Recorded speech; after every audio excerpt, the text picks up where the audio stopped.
এই গল্পের সমস্ত ঘটনার সাথে বাস্তবের কোনো ঘটনা বা চরিত্রের মিল নেই। এই গল্পটি আমরা তৈরি করেছি শুধুমাত্র শ্রোতাদের বিনোদনের জন্য। কোনো ব্যক্তি বা সম্প্রদায়কে আঘাত করা আমাদের উদ্দেশ্য নয়। রহমতপুর নামক এক গ্রামে এক গরিব জেলে থাকত। তার নাম ছিল নরেন। ছোটবেলাতেই নরেন তার বাবা মা দুজনকেই হারিয়েছে, তাই নরেন তার ছোট ভাই রতন দুজনে একসাথে ওই গ্রামে থাকত। একদিন হলো কি, রতন, আরে ও রতন, কোথায় গেলি? এই তো দাদা, যাচ্ছি। রতন, যা বলছি ভালো করে শোন।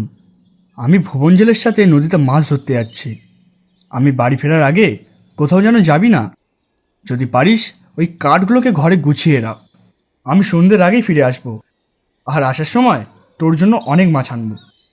আচ্ছা দাদা, আমি কোথাও যাব না, তুমি কিন্তু আমার জন্য মাছ নিয়ে এসো। আচ্ছা, নিয়ে আসবো। এই বলে জাল নিয়ে নরেন ভুবনজেলের বাড়ির দিকে চলতে লাগলো। ভুবনদা, আরে ও ভুবনদা, আরে কোথায় গেলে গো? কে রে, নরেনেরই না কি রে? আরে আমি তোর জন্যই অপেক্ষা করছিলাম, এত দেরি করলি কেন? আরে এই তো ভাইকে সব কাজ বুঝিয়ে দিয়ে তারপর এলাম। আচ্ছা চল নরেন, সন্ধ্যের আগে কিন্তু বাড়ি ফিরতে হবে। আর অনেকগুলো মাছ নিয়ে জঙ্গলের রাস্তা দিয়ে আসাটাও তো বিপজ্জনক। হ্যাঁ হ্যাঁ, চলো চলো ভুবনদা, আর দেরি করো না তো। এই বলে ভুবন ও নরেন দুজনে নদীর দিকে রওনা দিল।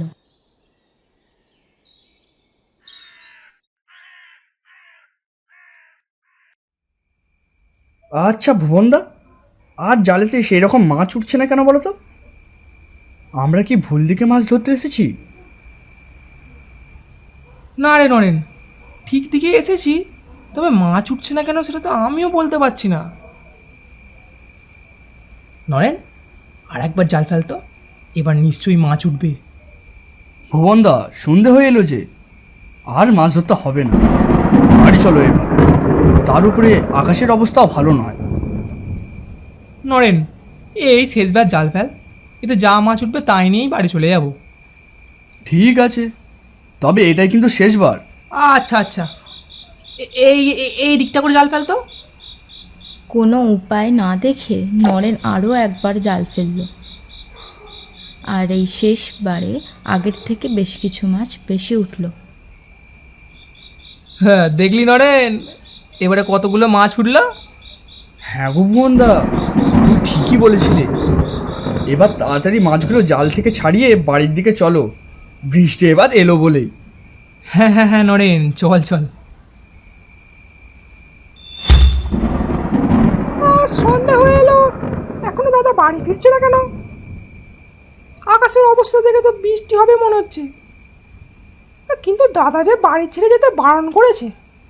তবে আমি বরং ছাতা নিয়ে ভুবন জেলার বাড়ির দিকে এগোই। আর দাদা মনে হয় ওখানেই আছে। দাদার বারণের সত্ত্বেও রতন ছাতা নিয়ে ভুবনজেলের বাড়ির দিকে দাদাকে খুঁজতে গেল।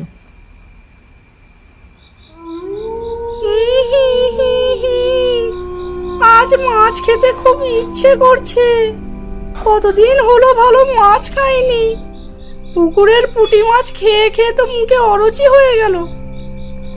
কিন্তু মাছ খাবো কিভাবে? কোনো জেলে তো আমার ভয়ে এই পথ দিয়ে মাছ হাতে আসতেই চায় না। কেমন যেন মানুষ মানুষ গন্ধ ঠেকছে। এমন সময় আবার মানুষ কোথা থেকে এলো? ওই তো একটা মানুষের বাচ্চা দেখছি না? যাই তো, ও কোন দিকে যাচ্ছে দেখি একবার।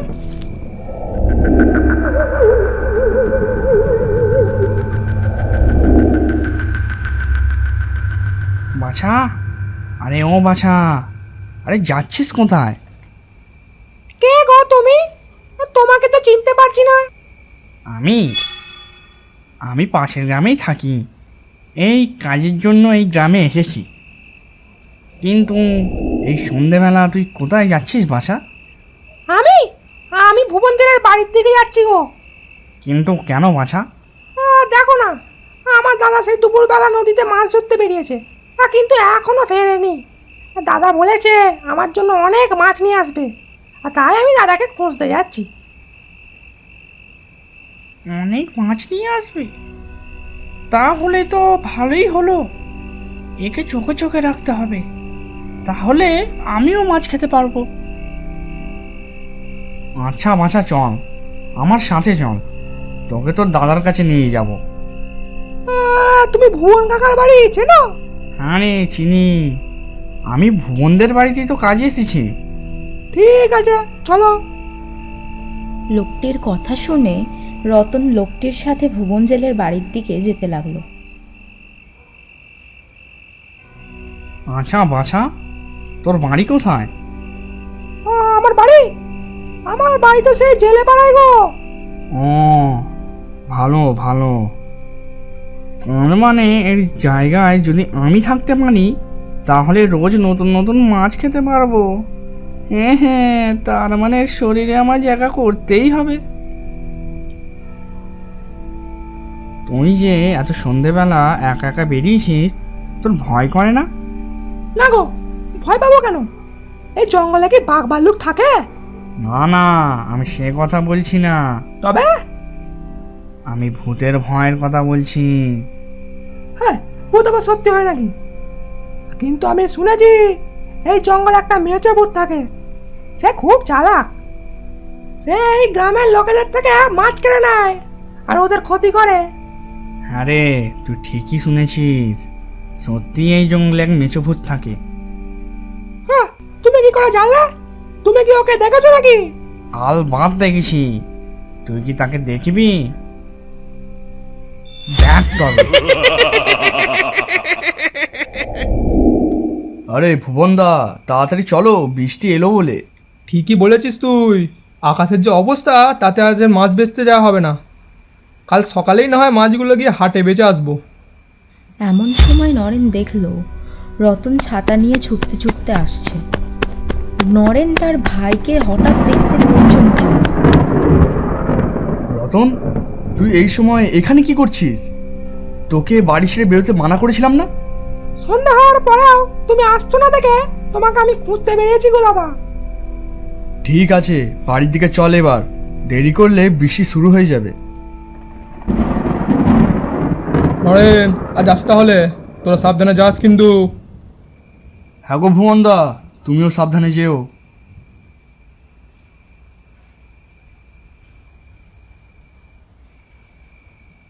দাদা, ও দাদা, মাছগুলো আমাকে দাও না গো, আমি নিয়ে যাই। না না, তোকে আর অত কষ্ট করতে হবে না।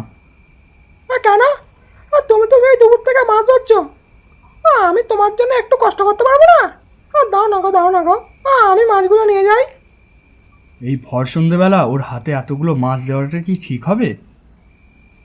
না থাক, আমি নিয়ে যাচ্ছি, তুই আর জেদ করিস না তো, তুই আমার সাথে চল।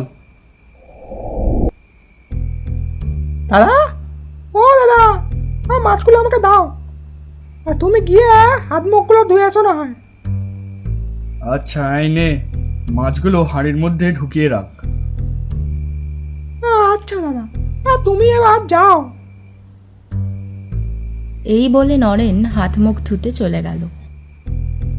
রতন মাছগুলো নিয়ে বাড়ির ভিতর প্রবেশ করল। রতন তো মাছের জন্য এত বায়না করে না, তবে আজ কি হলো ওর, এত বায়না করছিল মাছের জন্য? রতন, আমি রান্না করতে যাচ্ছি, তোর জন্য আজ মাছের ঝোল রান্না করব। আচ্ছা দাদা, ভালো করে রান্নাগুলো করো, আজ আমি অনেকগুলো ভাত খাবো।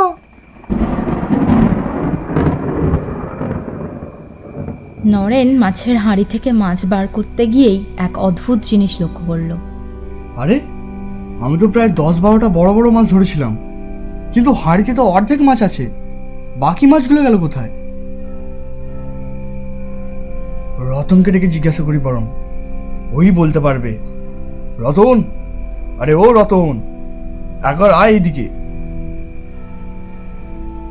আমাকে ডাকছিলে দাদা? হ্যাঁ রে, আমি তো প্রায় 10-12টা মাছ ধরে এনেছিলাম, কিন্তু হাঁড়িতে তো অর্ধেকও নেই, মাছগুলো গেল কোথায়? তুমি যা দিয়েছিলে সে সব মাছগুলো তো আমি হাঁড়িতে রেখেছি গো। এ কেমন হলো? বাকি মাছগুলো কি জাল থেকে পড়ে গেল? কি জানি বাবা। আচ্ছা তুই এখন যা, আমি রান্না করে তারপর তোকে ডাকবো। আচ্ছা দাদা, ঠিক আছে।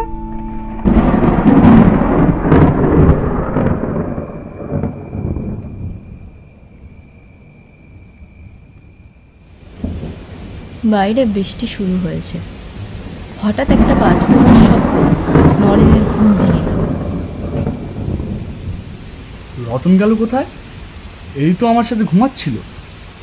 নরেন উঠে চারিদিক দেখতে লাগলো। রান্নাঘর থেকে কেমন এক শব্দ আসছে না? যাই তো গিয়ে দেখি।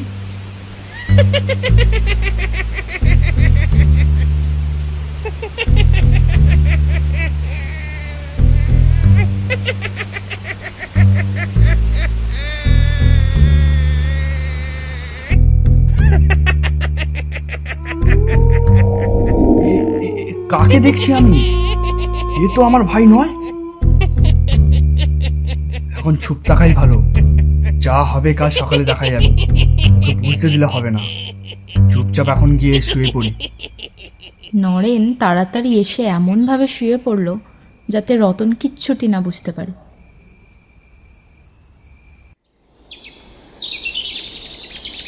রতন, আমি একটু হাটের দিকে যাচ্ছি রে। আচ্ছা দাদা, যাও।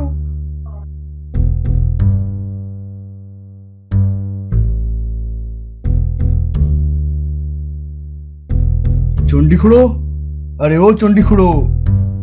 আরে নরেন যে, তবে এত সকালে কোনো বিপদ হলো নাকি রে? আমার ভাইকে বাঁচাও চণ্ডীখুড়ো, এক অদ্ভুত বিপদে পড়েছি। আরে আয় আয়, ভিতরে এসে বস, একটু শান্তিতে বস, তারপর না হয়তো সব কথা শুনবো। না না, ভেতরে আর যাবো না, তুমি বরং তাড়াতাড়ি আর বাড়িতে চলো। দেরি করলে হয়তো আমার ভাইকে আর বাঁচাতে পারবো না। কাল রাতে আমি নিজের চোখে দেখেছি রাক্ষসের মতো কাঁচা মাছ চিবিয়ে চিবিয়ে খাচ্ছে। আমার ভাইয়ের ওপরে মনে হয় কোনো ভূতে ভর করেছে গো। কাল এই দৃশ্য দেখে এখন পর্যন্ত ভুলতে পারিনি। ও ও ভূতে ধরেছে? আর তুই বরং একটা বড় মাছ জোগাড় কর, আর সেইটা নিয়ে বাড়ি যা, তারপর আমি যাচ্ছি, তুই চিন্তা করিস না। চণ্ডীখুড়ো, তুমি কিন্তু তাড়াতাড়ি এসো, বেশি দেরি করো না। আরে হ্যাঁ রে, তুই যা, আমি তোর পিছন পিছন যাচ্ছি।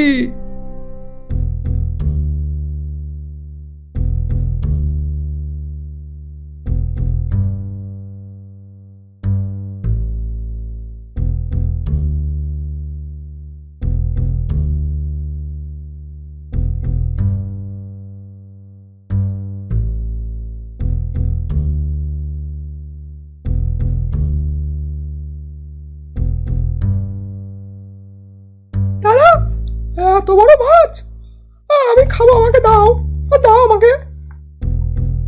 ও দাদা, কি হলো? মাছটা দাও আমাকে।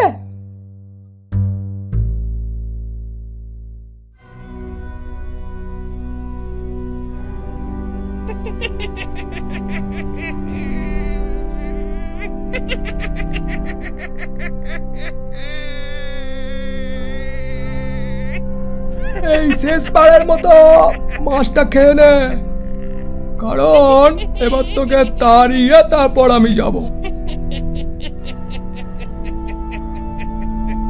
নরেন, তুই ওঝা ডেকে এনেছিস আমায় তাড়াবি বলে? তোর ওই ওঝা আমার কিছুই করতে পারবে না। হেই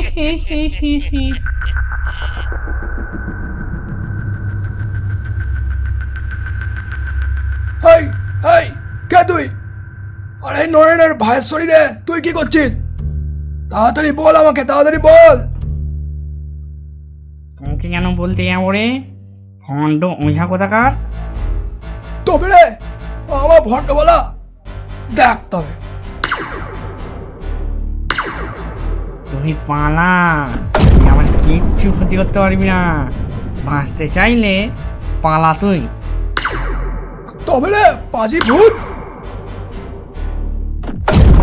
ও ওম চামুণ্ডায় স্বাহা।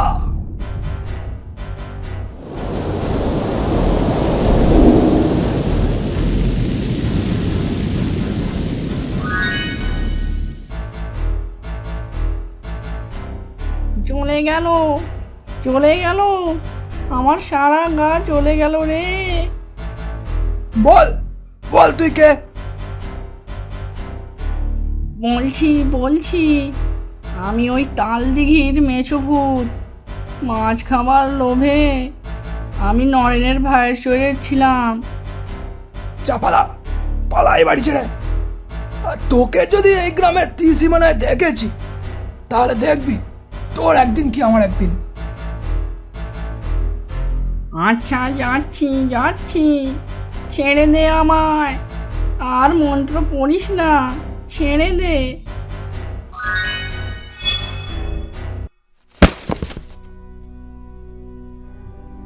তবে নরেন, আর তোর কোনো ভয় নেই।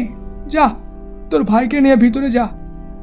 চণ্ডীখুড়ো, আজ তুমি আমার জন্য যা করলে, এর ঋণ আমি কোনোদিনই শোধ করতে পারবো না।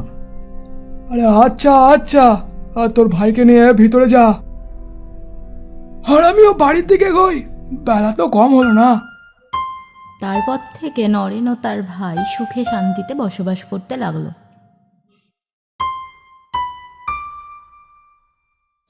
গল্পটি যদি আপনাদের ভালো লেগে থাকে তাহলে চ্যানেলটিকে লাইক, শেয়ার অ্যান্ড সাবস্ক্রাইব করবেন। দেখা হচ্ছে আরও একটা নতুন গল্পে।